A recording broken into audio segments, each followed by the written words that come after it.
Today, Burger King operates thousands of restaurants in dozens of countries, serving millions of customers daily. But long before the company became a global icon, it existed as a handful of small storefronts in Florida with walk-up windows and a new way of cooking hamburgers. What actually happened to those first buildings? Were they preserved as pieces of fast food history, quietly demolished to make way for progress, or transformed into something completely different? These are the afterlives of the original Burger King locations.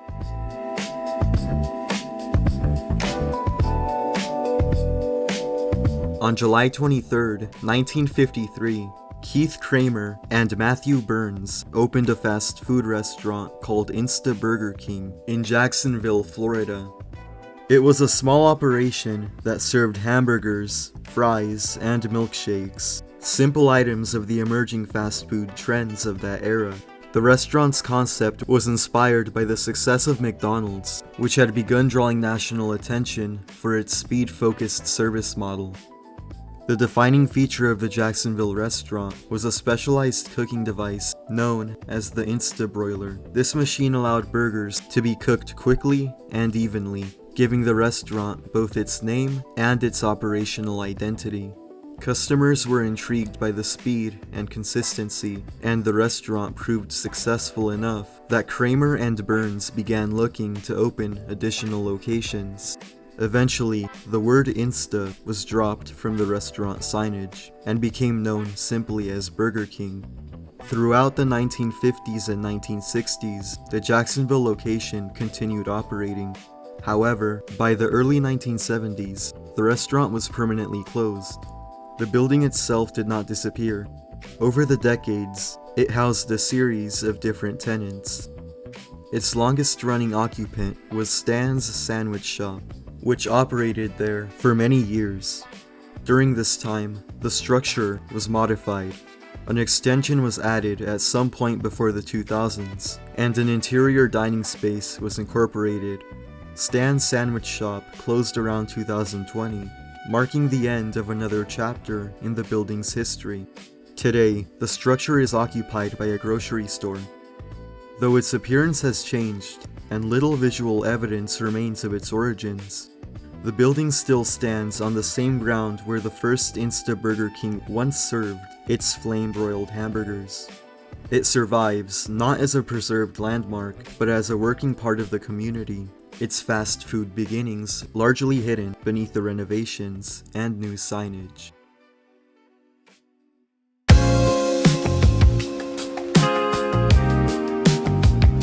After the success of the Jacksonville restaurant, Kramer and Burns began looking to franchise additional locations.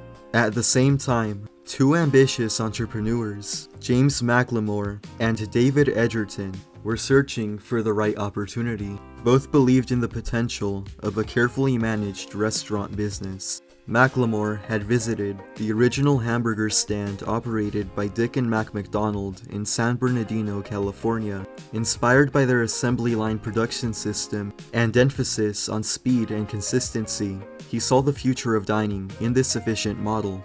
Recognizing the promise of Insta Burger King, McLemore and Edgerton acquired a franchise license. On December 4th, 1954, they opened their first location at 3090 Northwest 36th Street in Miami. In the late 1950s or the early 1960s, the building adopted the classic Burger King look, bright colors, bold signage, and architectural elements designed to be eye-catching from the road. The restaurant continued to operate through the next couple years. By the 1970s, the Miami restaurant relocated to a newly constructed building at 3601 Northwest 27th Avenue, a short distance away. The original site was left behind. In the years that followed, the former Burger King building passed through multiple owners and businesses. Each occupant made changes, altering the structure to suit new needs. Over time, the once distinctive features of the early franchise were either removed or obscured. Despite the heavy modifications, the structure itself remains standing today.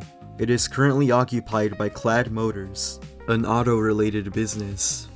To a casual observer, there may be nothing obviously historic about the property, yet, beneath layers of renovation, lies one of the earliest Burger King restaurants.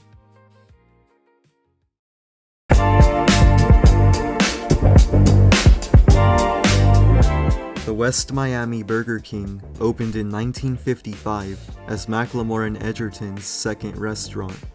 This location featured a large sign depicting the King mascot sitting on top of a burger, an early example of the mascot character that would become associated with the company. Sometime between the late 1950s and early 1960s, the building underwent a remodel. The roofline was modified, giving it a more sleek appearance. Around this time, the phrase, "Home of the Whopper," was added to the structure. The West Miami restaurant eventually closed in the 1970s. Like the Jacksonville and original Miami locations, the building transitioned to new uses. Over the following decades, it housed a variety of different businesses. With each change came architectural alterations. Walls were reconfigured, signage was replaced, and structural elements were reshaped. Today, the building still stands and is home to Las Viñas Barbecue. The roof has been completely reconstructed, and the structure has been extended beyond its original footprint. Interestingly, the elevated portion of the building where the King mascot once sat still exists, though it has been heavily modified. For those who know what to look for, subtle hints of the original design remain embedded in the structure's silhouette. The original Burger King buildings in Jacksonville and Miami were never preserved as historic landmarks. Instead, they quietly adapted, evolving alongside their neighborhoods. Though heavily altered, these structures remain standing today, preserving small fragments of fast food history. Simple buildings in Florida, where a new way of serving hamburgers first appeared and changed the restaurant industry forever.